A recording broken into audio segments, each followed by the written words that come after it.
Yummies and share her memoir, How to Eat a Small Country, A Family's Pursuit of Happiness, One Meal at a Time. How you doing, Amy? Good. How are you, Renee? It's good to be back again. I'm good. I'm hungry. I'm glad you're here. I'm glad I'm here. Before we get to cooking, you have an incredible story to share. You won this huge award, and you moved your family to France because there were some complications. Yeah, in 2007 when I won the Next Food Network star, it was such a heady experience. It was really intense, and what I think people didn't know was that what was going on behind the scenes was my husband and I were falling apart. You know, there was actually a moment on Next Food Network star where I tried to take myself out of the competition, and it was because I was getting phone calls laying on the green room floor and hearing that my husband was going to leave me. And so we filmed Gourmet Next Door. I won the show. We filmed Gourmet Next Door, and before we ever even went into that, my husband and I had sort of kind of realized that what was most important to us was our children and our family, and that we were going to do everything we could do to save our marriage. So you ended up moving to France, and this book explores your time there, what you learned about food, and about how reconnecting with your family. Exactly, exactly. We spent all of 2000, or most of 2008, living on a rural farm in Burgundy, France, and we bought a little old Peugeot, and we road tripped into every kind of nook and cranny and corner of the country, and we spent a lot of time when we were living on the farm doing things like really trying to sort of relax into that French life so that we could kind of get an opportunity to catch our breath and kind of get acquainted with each other again, make certain that the kids were okay, and it's all of that is what I ended up writing about in the book about how to eat a small country. But well, we're going to get started cooking something today that you say is delicious, it's simple, and everyone could do at home. Exactly. Yeah. One of the things that I really enjoyed being in France was getting to know the regional cuisines better, and also getting to know sort of even the food that was right there in your backyard better. So one of the things I thought we would do today that is kind of fun, that sort of reminds me of the foods that we would eat there. Like there, I could go out into my yard and I could grab dandelion greens and make them into a salad. And in the spring, when the wild mushrooms started to come in, there's a chapter in the book where we kind of went wild mushroom hunting, and what actually that really felt like. It was actually terrifying to go and take mushrooms out of the field and then get through all my fears and stuff about, oh my gosh, we're going to poison my whole family. But in San Diego, you know, we've got all different kinds of wild things and regional things. So we weren't going to do today, we're going to make a quesadilla, because I wanted to do something that was sort of authentically San Diego, bringing in our own culture and our own regional traditions using Mexican food. So we've got some tortillas, and I'm hobbling because I broke my foot 2 days ago, just in time for this big event today. But these are some delicious tortillas. I went down to the Old Town Mexican Cafe, one of my favorite places to get tortillas. My kids, we go there all the time, and my kids actually are entertained by watching what they call the tortilla ladies making. And I think that's such a neat thing about San Diego. Free fun, good free fun. Yeah, and I think it's a neat thing about San Diego too, to sort of you know, when we were in France, we got a chance to eat all these sort of like regional products and specialties of the regions and whatnot. And, you know, here in San Diego, we've got our own, and I think that sometimes you can forget. You know, you look at a food culture like France and think, oh my gosh, it's so vibrant and amazing and monolithic and incredible.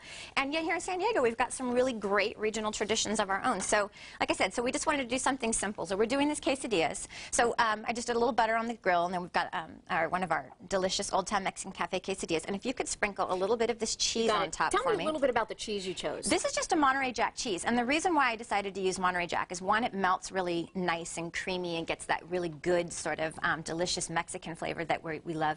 But also because we're using these wild nasturtiums. And I can bring this back around to France, actually, in like one little bit, which is that in France, these flowers are called capuchins because they look like the cowls of the Capuchin monks. And, you know, they're originally from Peru, but they've been naturalized all over the world. And in San Diego, you find these growing up all over the hillsides. You see them all around Balboa Park.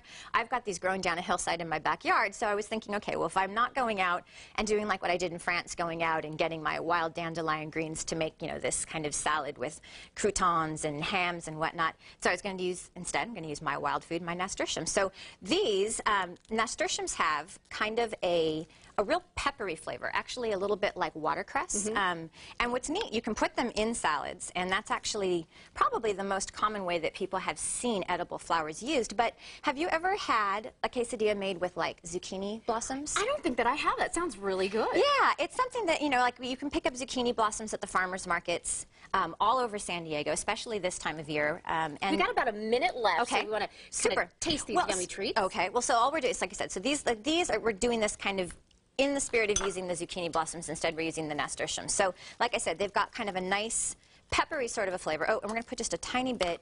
No, you know what? I was going to put black olives on these, but I know you hate black olives. Well, that's so in just order me, to make but certain that you you can have a probably taste, love I'm going to go black ahead and we're going to switch them. Could you hand me that plate? Got it. And so now, we've got this. And so now the peppery nasturtium is going to go really nice with this good, sort of sweet, but kind of lightly flavored Monterey Jack cheese. And then there you go. And I have is there forks over there for you still? There are two You've got 2 forks. Okay, I know I brought 2 before forks. we go, I think we wanted to know what about a master chef. A master chef? Yeah. I don't know anything about a master chef. Thought that we were going to chat. But the book, yeah. The one thing I do want to make sure we say is that tonight there's a book signing at Warwick's on La Jolla.